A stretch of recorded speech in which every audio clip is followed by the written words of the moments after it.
Good morning everyone. We are seeing the thoracic cavity from the outside.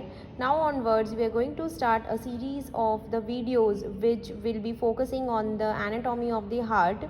What you can see that this is in the middle, this is the sternum. On the sides we can see the ribs along with the intercostal spaces. So to cut the thoracic cage, we are going to use this instrument which is known as the bone cutter. With the help of this bone cutter, what we are going to do, we are going to cut the thoracic cage from both the sides, that is at the costochondral junctions. Right at the costochondral junctions, we have cut the thoracic cage with the help of the bone cutter. So with the help of it, we can reflect the two sides rib cage like this and the sternum upwards. After reflecting all this, you can visualize the orientation, the disposition of the organs of the thoracic cavity. You can also see the internal thoracic artery on both the sides. The position of the pericardium and the heart is in the middle mediastinum, behind the body of the sternum. Right, we have seen that we have reflected the body of the sternum like this, and then we are able to see the pericardium. So the pericardium along with the heart, that is located in the middle mediastinum behind the body of the sternum and the 2nd to 6th costal cartilages, and in front of the bodies of T5 to T8 vertebra. There are two components of the pericardium. Outer one is known as the fibrous pericardium and inner layer is known as the serous pericardium. Fibrous pericardium, it is a sac which is made up of tough connective tissue, completely surrounding and unattached to the heart. See here, this layer, this is fibrous pericardium. You might have seen the relationship of the phrenic nerve in relation to the root of the lung, which is lying anterior to the root of the lung. So here if you see, this is the root of the lung and this is your phrenic nerve of the right side. Similarly on the other side, on the left side, this is the root of the lung and here you can see the phrenic nerve. So what we are going to do to see the fibrous pericardium, we are going to cut the fibrous pericardium just in front, immediately anterior to the phrenic nerve like this on both the sides, and then 1 centimeter above the diaphragm. So we will get a flap like this and we will reflect it upwards. As we have seen the line of reflection of the fibrous pericardium, now see that after opening this layer of fibrous pericardium, right, this entire is fibrous pericardium.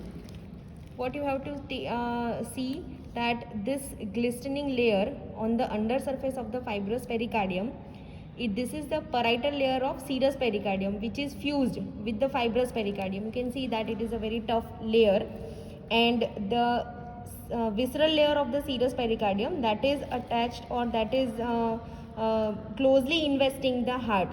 So this cavity between the parietal layer and the visceral layer of the serous pericardium, this in which my fingers can go, this is the pericardial cavity, right? So it is a very small potential cavity which is known as the pericardial cavity between the parietal layer and the visceral layer of serous pericardium. Fibrous pericardium, it is a cone shaped bag with the apex directed upwards. If we see the superior attachment, it blends with the external coat of the roots of the great vessels. You can see here, this is the ascending aorta and pulmonary trunk. So it blends with the external coat of the great vessels, and superiorly it is continuous with the pretracheal layer of deep cervical fascia. If we see the inferior attachment of fibrous pericardium, I can reflect the heart like this, and here what you see, this is the central tendon of the diaphragm.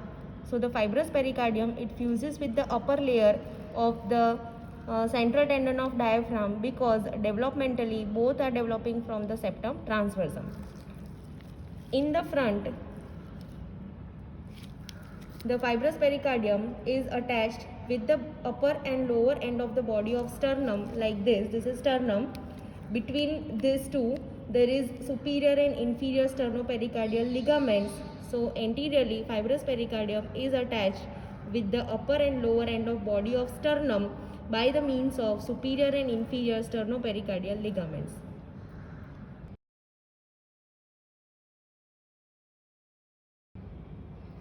After reflecting the fibrous pericardium, let us take a look of what we can see, what external features of the heart we can identify here. So first identify the great vessels.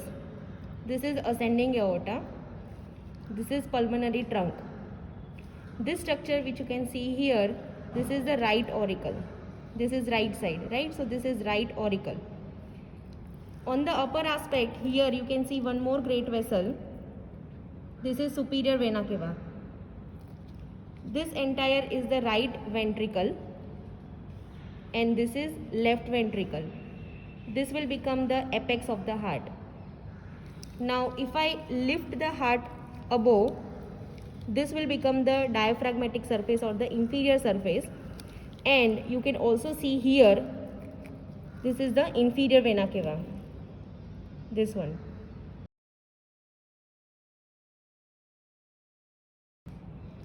Now let's see the sinuses of the pericardium. You might be knowing that there are two sinuses, transverse sinus and oblique sinus.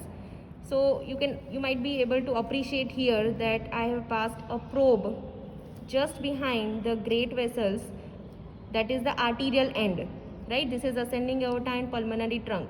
So if I pass the probe behind the arterial end, this is your transverse sinus.